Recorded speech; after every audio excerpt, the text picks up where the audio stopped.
The Adventures of Tom Sawyer by Mark Twain. Chapter 7. Tick-running and a Heartbreak. The harder Tom tried to fasten his mind on his book, the more his ideas wandered. So, at last, with a sigh and a yawn, he gave it up. It seemed to him that the noon recess would never come. The air was utterly dead. There was not a breath stirring. It was the sleepiest of sleepy days. The drowsing murmur of the 25 studying scholars soothed the soul like the spell that is in the murmur of bees. Away off in the flaming sunshine, Cardiff Hill lifted its soft green sides through a shimmering veil of heat, tinted with the purple of distance. A few birds floated on lazy wing high in the air. No other living thing was visible but some cows, and they were asleep. Tom's heart ached to be free, or else to have something of interest to do to pass the dreary time. His hand wandered into his pocket, and his face lit up with a glow of gratitude that was prayer, though he did not know it. Then, furtively, the percussion cap box came out. He released the tick and put him on the long flat desk. The creature probably glowed with a gratitude that amounted to prayer, too, at this moment, but it was premature, for when he started thankfully to travel off, Tom turned him aside with a pin and made him take a new direction. Tom's bosom friend sat next him, suffering just as Tom had been, and now he was deeply and gratefully interested in this entertainment in an instant. This bosom friend was Joe Harper. The two boys were sworn friends all the week, and embattled enemies on Saturdays. Joe took a pin out of his lapel and began to assist in exercising the prisoner. The sport grew in interest momently. Soon Tom said that they were interfering with each other, and neither getting the fullest benefit of the tick. So he put Joe's slate on the desk and drew a line down the middle of it from top to bottom. "Now," said he, "as long as he is on your side, you can stir him up, and I'll let him alone. But if you let him get away and get on my side, you're to leave him alone as long as I can keep him from crossing over." "All right, go ahead. Start him up." The tick escaped from Tom presently and crossed the equator. Joe harassed him a while, and then he got away and crossed back again. This change of base occurred often. While one boy was worrying the tick with absorbing interest, the other would look on with interest as strong. The two heads bowed together over the slate, and the two souls dead to all things else. At last luck seemed to settle and abide with Joe. The tick tried this, that, and the other course, and got as excited and as anxious as the boys themselves, but time and again, just as he would have victory in his very grasp, so to speak, and Tom's fingers would be twitching to begin, Joe's pin would deftly head him off and keep possession. At last Tom could stand it no longer. The temptation was too strong, so he reached out and lent a hand with his pin. Joe was angry in a moment. Said he, "Tom, you let him alone." "I only just want to stir him up a little, Joe." "No, sir, it ain't fair. You just let him alone." "Blame it, I ain't going to stir him much." "Let him alone, I tell you." "Well, I won't." "You shall. He's on my side of the line." "Look here, Joe Harper, whose is that tick?" "I don't care whose tick he is. He's on my side of the line, and you shan't touch him." "Well, I'll just bet I will, though. He's my tick, and I'll do what I blame please with him, or die." A tremendous whack came down on Tom's shoulders, and its duplicate on Joe's, and for the space of 2 minutes the dust continued to fly from the two jackets and the whole school to enjoy it. The boys had been too absorbed to notice the hush that had stolen upon the school a while before, when the master came tiptoeing down the room and stood over them. He had contemplated a good part of the performance before he contributed his bit of variety to it. When school broke up at noon, Tom flew to Becky Thatcher and whispered in her ear, "Put on your bonnet and let on you're going home, and when you get to the corner, give the rest of 'em the slip, and turn down through the lane and come back. I'll go the other way, and come it over them the same way." So the one went off with one group of scholars, and the other with another. In a little while the two met at the bottom of the lane, and when they reached the school they had it all to themselves. Then they sat together with a slate before them, and Tom gave Becky the pencil and held her hand in his, guiding it, and so created another surprising house. When the interest in art began to wane, the two fell to talking. Tom was swimming in bliss. He said, "Do you love rats?" "No, I hate them." "Well, I do, too. Live ones. But I mean dead ones, to swing round your head with a string." No, I don't care for rats much anyway. What I like is chewing gum." "Oh, I should say so. I wish I had some now." "Do you? I've got some. I'll let you chew it a while, but you must give it back to me." That was agreeable, so they chewed it turn about, and dangled their legs against the bench in excess of contentment. "Was you ever at a circus?" said Tom. "Yes, and my pa's going to take me again sometime, if I'm good. I've been to the circus 3 or 4 times, lots of times. Church ain't shucks to a circus. There's things going on at a circus all the time. I'm going to be a clown in a circus when I grow up." "Oh, are you? That will be nice. They're so lovely, all spotted up." "Yes, that's so. And they get slathers of money, most $1 a day, Ben Rogers says. Say, Becky, was you ever engaged?" "What's that?" "Why, engaged to be married." "No? Would you like to?" "I reckon so. I don't know. What is it like?" "Like? Why, it ain't like anything. You only just tell a boy you won't ever have anybody but him, ever, ever, ever, and then you kiss, and that's all. Anybody can do it." "Kiss? What do you kiss for?" "Why, that, is to— well, they always do that." "Everybody?" "Why, yes, everybody that's in love with each other. Do you remember what I wrote on the slate?" Yes." "What was it?" "I shan't tell you." "Shall I tell you?" Yes, but some other time." "No, now." "No, not now. Tomorrow." "Oh, no, now. Please, Becky, I'll whisper it. I'll whisper it ever so easy."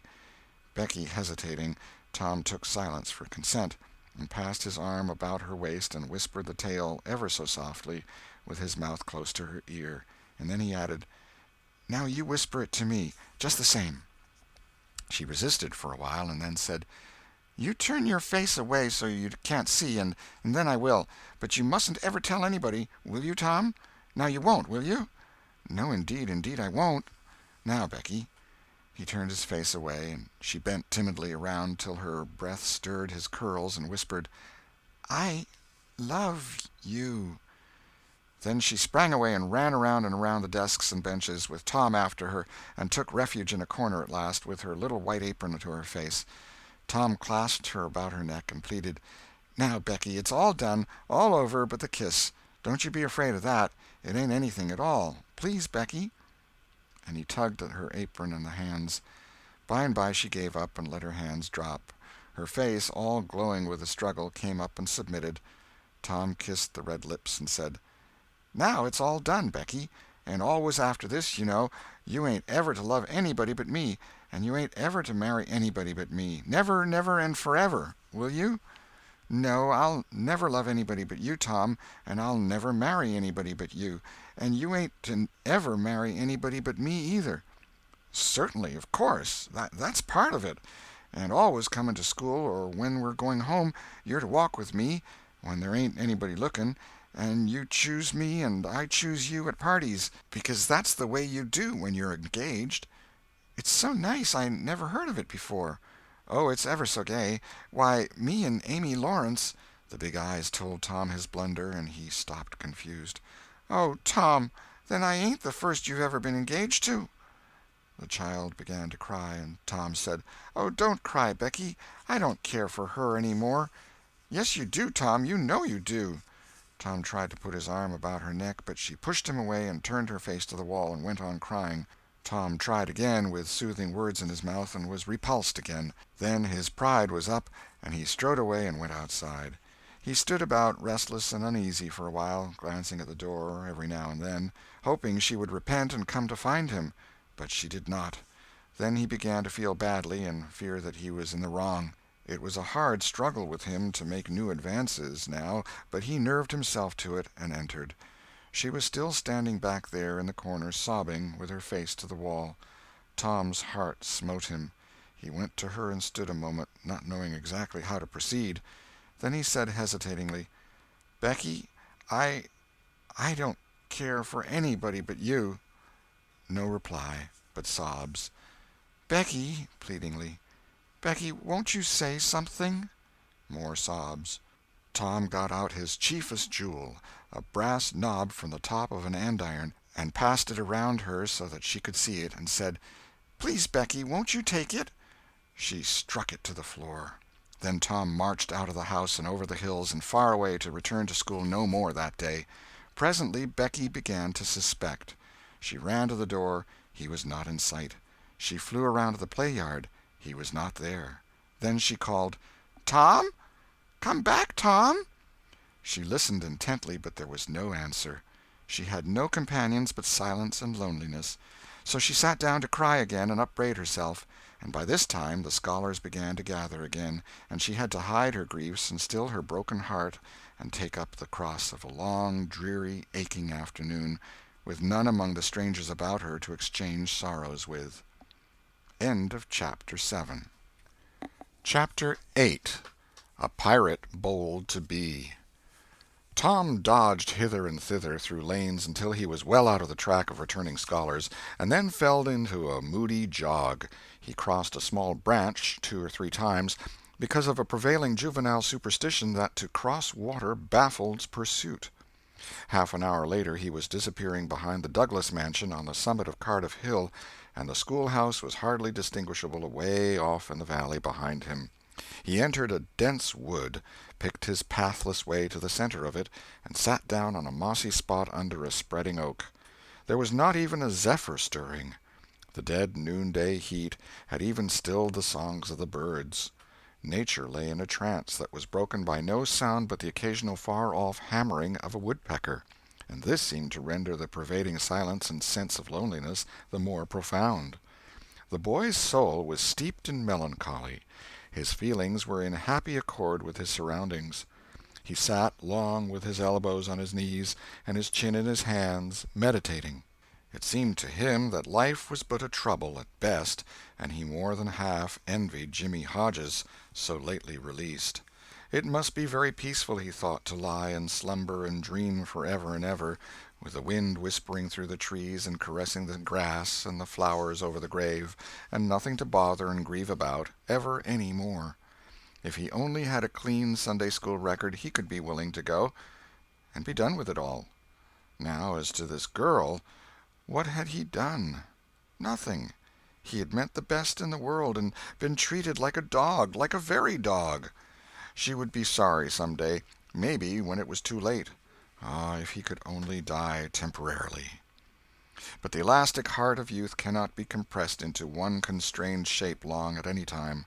Tom presently began to drift insensibly back into the concerns of this life again.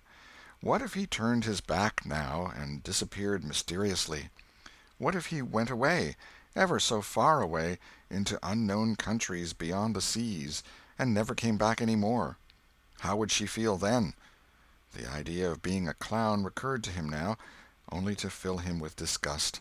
For frivolity and jokes and spotted tights were an offense when they intruded themselves upon a spirit that was exalted into the vague, august realm of the romantic.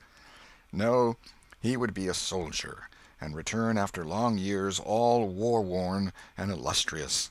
No, better still, he would join the Indians, and hunt buffaloes and go on the warpath in the mountain ranges and the trackless great plains of the far west, and away in the future come back a great chief, bristling with feathers, hideous with paint, and prance into Sunday school some drowsy summer morning, with a blood-curdling war-whoop, and sear the eyeballs of all his companions with unappeasable envy. But no, there was something gaudier even than this. He would be a pirate. That was it. Now his future lay plain before him, and glowing with unimaginable splendor. How his name would fill the world, and make people shudder! How gloriously he would go plowing the dancing seas in his long, low, black-hulled racer, the Spirit of the Storm, with his grisly flag flying at the fore. And at the zenith of his fame, how he would suddenly appear at the old village and stalk into church, brown and weather-beaten, in his black velvet doublet and trunks, his great jack-boots, his crimson sash, his belt bristling with horse-pistols, his crime-rusted cutlass at his side, his slouch hat with waving plumes, his black flag unfurled, with a skull and crossbones on it, and hear, with swelling ecstasy, the whisperings, "It's Tom Sawyer the pirate, the Black Avenger of the Spanish Main." Yes, it was settled. His career was determined. He would run away from home and enter upon it. He would start the very next morning. Therefore he must now begin to get ready. He would collect his resources together. He went to a rotten log near at hand and began to dig under one end of it with his barlow knife. He soon struck wood that sounded hollow. He put his hand there and uttered this incantation impressively: "What hasn't come here, come. What's here, stay here." Then he scraped away the dirt and exposed a pine shingle. He took it up and disclosed a shapely little treasure house whose bottom and sides were of shingles. In it lay a marble. Tom's astonishment was boundless. He scratched his head with perplexed air and said, "Well, that beats anything." Then he tossed the marble away pettishly and stood cogitating. The truth was that a superstition of his had failed, here, which he and all his comrades had always looked upon as infallible. If you buried a marble with certain necessary incantations and left it alone a fortnight, and then opened the place with the incantation he had just used, you would find that all the marbles you had ever lost had gathered themselves together there, meantime, no matter how widely they had been separated. But now this thing had actually and unquestionably failed. Tom's whole structure of faith was shaken to its foundations. He had many a time heard of this thing succeeding, but never of its failing before. It did not occur to him that he had tried it several times before, himself, but could never find the hiding-places afterward. He puzzled over the matter some time, and finally decided that some witch had interfered and broken the charm. He thought he would satisfy himself on that point, so he searched around till he found a small sandy spot with a little funnel-shaped depression in it. He laid himself down and put his mouth close to this depression and called, "Doodle-bug, doodle-bug, tell me what I want to know. Doodle-bug, doodle-bug, tell me what I want to know." The sand began to work, and presently a small black bug appeared for a second and then darted under again in a fright. "He doesn't tell, so it was a witch that done it. I just knowed it." He well knew the futility of trying to contend against witches, so he gave up discouraged. But it occurred to him that he might as well have the marble he had just thrown away, and therefore he went and made a patient search for it. But he could not find it. Now he went back to his treasure house and carefully placed himself just as he had been standing when he tossed the marble away. Then he took another marble from his pocket and tossed it in the same way, saying, "Brother, go find your brother." He watched where it stopped, and went there and looked. But it must have fallen short or gone too far, so he tried twice more. The last repetition was successful. The two marbles lay within a foot of each other. Just here the blast of a toy tin trumpet came faintly down the green aisles of the forest. Tom flung off his jacket and trousers, turned a suspender into a belt, raked away some brush behind the rotten log, disclosing a rude bow and arrow, a lath sword, and a tin trumpet, and in a moment had seized these things and bounded away bare-legged with fluttering shirt.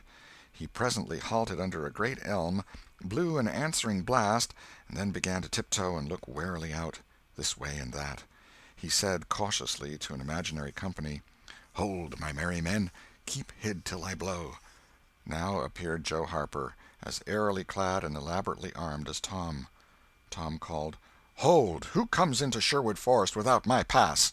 "Guy of Guisborne wants no man's pass. Who art thou that dares to hold such language?" said Tom, prompting, for they talked by the book from memory. "Who art thou that dares to hold such language?" "I, indeed. I am Robin Hood, as thy caitiff carcass soon shall know." "Then art thou indeed that famous outlaw? Right gladly will I dispute with thee the passes of the merry wood. Have at thee!" They took their lath swords, dumped their other traps on the ground, and struck a fencing attitude, foot to foot, and began a grave, careful combat, two up and two down. Presently Tom said, "Now if you've got the hang, go it lively." So they went it lively, panting and perspiring with the work. By and by Tom shouted, "Fall! Fall! Why don't you fall?" "I shan't." "Why don't you fall yourself?" "You're getting the worst of it." "Why, that ain't anything. I can't fall. That ain't the way it is in the book. The book says, then with one black-handed stroke he slew poor Guy of Guisborne. You're to turn round and let me hit you on the back."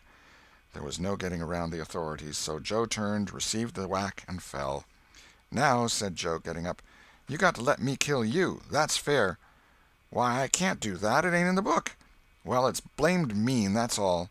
"Well, say, Joe, you can be Friar Tuck or Much, the miller's son, and lam me with a quarter-staff. Or I'll be the Sheriff of Nottingham, and you be Robin Hood a little while and kill me."